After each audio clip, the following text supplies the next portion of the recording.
Today would have been our 25th wedding anniversary. I woke up this morning and stared at the empty side of the bed for longer than I'd like to admit. The sheets are still folded neatly, untouched, just the way they've been for the past 3 years. I never had the heart to sleep on her side or even change the pillowcase. It's strange how something as simple as an unmade bed can hold so much grief. I didn't expect to see a post about marriage this morning. I was just scrolling through, killing time, trying to keep my mind from wandering too far. And then I saw that post. What's the best thing about being married for a long time? The top comment read something like, finding someone who's willing to fight through the hard parts with you. And that hit me, because I thought that's exactly what we had, until life decided to test that belief harder than I ever could have imagined. My wife's name was Karen. We met in college. Typical story, really. She was studying art. I was an engineering major. We had nothing in common, yet somehow everything about her made sense to me. She was light, where I was logic. She saw beauty in everything, even in things that didn't deserve it. Maybe that's why she fell for me in the first place. We got married young, full of dreams and plans, thinking love would be enough to carry us through. And for a while it was. We built a home, a life, and later, a quiet routine that felt like safety. Every morning she'd make coffee just the way I liked it. 2 sugars, no cream. Every night she'd read before bed, and I'd fall asleep to the sound of pages turning. I never realized how much I loved that sound until it disappeared. But things started changing around 2013.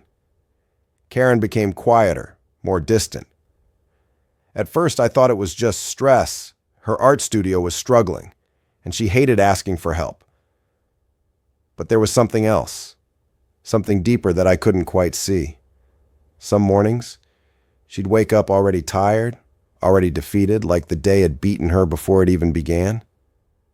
I tried to be there, but I didn't know how.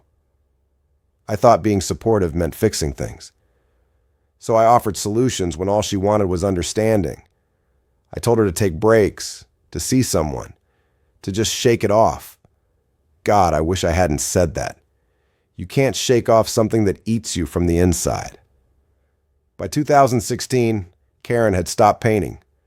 Her brushes sat untouched in a jar, stiff with dried paint. I'd catch her just staring at them sometimes. Not angry, not sad, just gone. Like she was watching a version of herself she no longer recognized. I suggested therapy, medication, a change of scenery. She agreed, half-heartedly, but nothing stuck. Depression doesn't always show up with tears. Sometimes it just steals color from everything. Even her laughter, the thing I love most, started fading.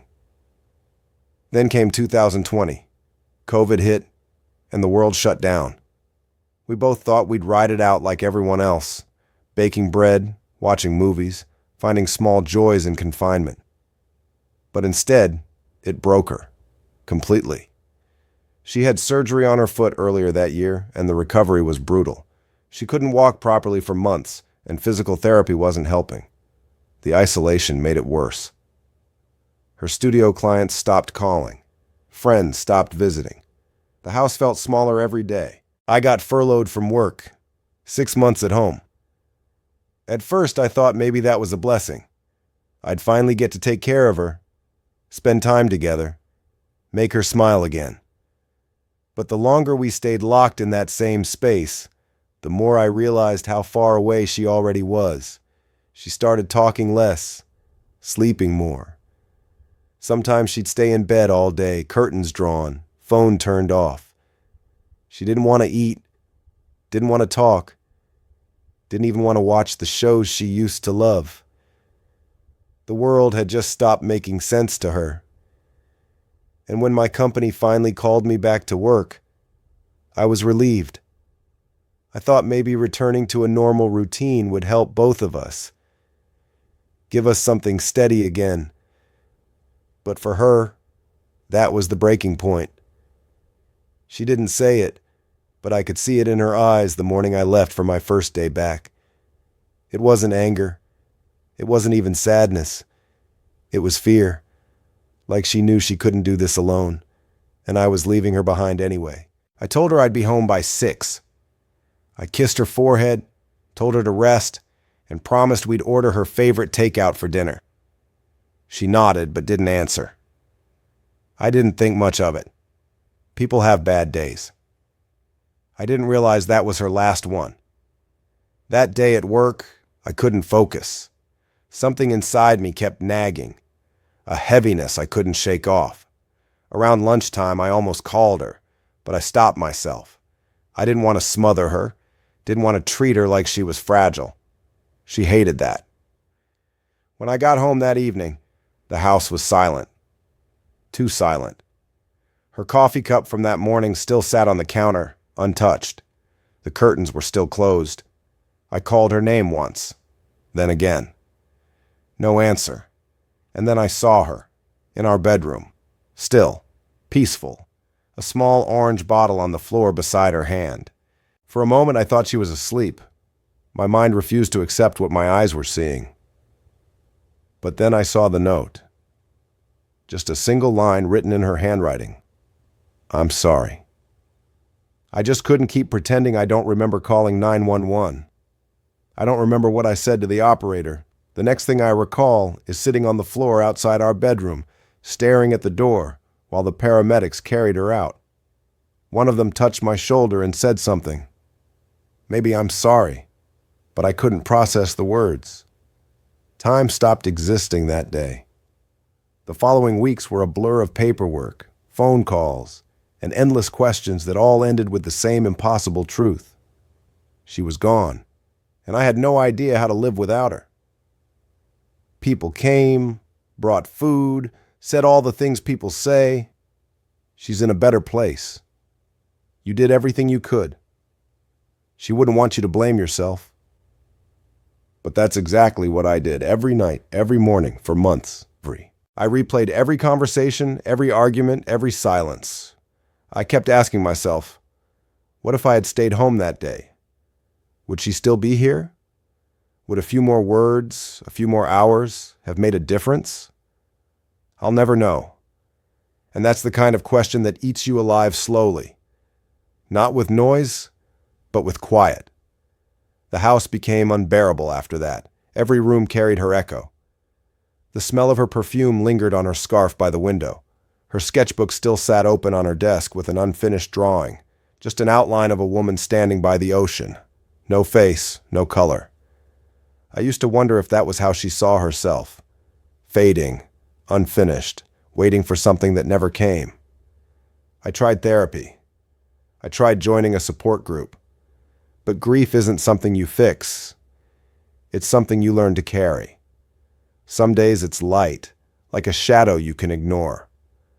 Other days, it's a weight that presses on your chest until you can barely breathe. 3 years later, I still find myself talking to her sometimes. When I cook dinner, I still set the table for 2 without thinking. When I see something funny online, I still reach for my phone to show her. And then remember. Today, on what would have been our 25th anniversary, I drove to the lake where we used to go every summer. She loved that place. Said it made her feel small in a good way, like her problems didn't matter as much. I sat on the same bench we used to share and just listened. The wind, the water, the quiet. For the first time in a long time, I didn't cry. I just sat there and remembered her laugh. The way she'd squint her eyes when the sun hit her face. The way she'd hum to herself when she thought no one was listening. For a few minutes, it almost felt like she was there again. Grief changes shape over time. At first, it's a storm that destroys everything. Then it becomes a shadow that follows you everywhere. And eventually, if you're lucky, it becomes a part of you. Not something that hurts, but something that reminds you that love was real. I'll never celebrate another anniversary, but I'll always remember the life we built even if it didn't end the way I thought it would. And maybe that's what love really is. Not the promise of forever, but the courage to keep going after forever ends. Happy anniversary, Karen. Wherever you are, I hope you finally found peace.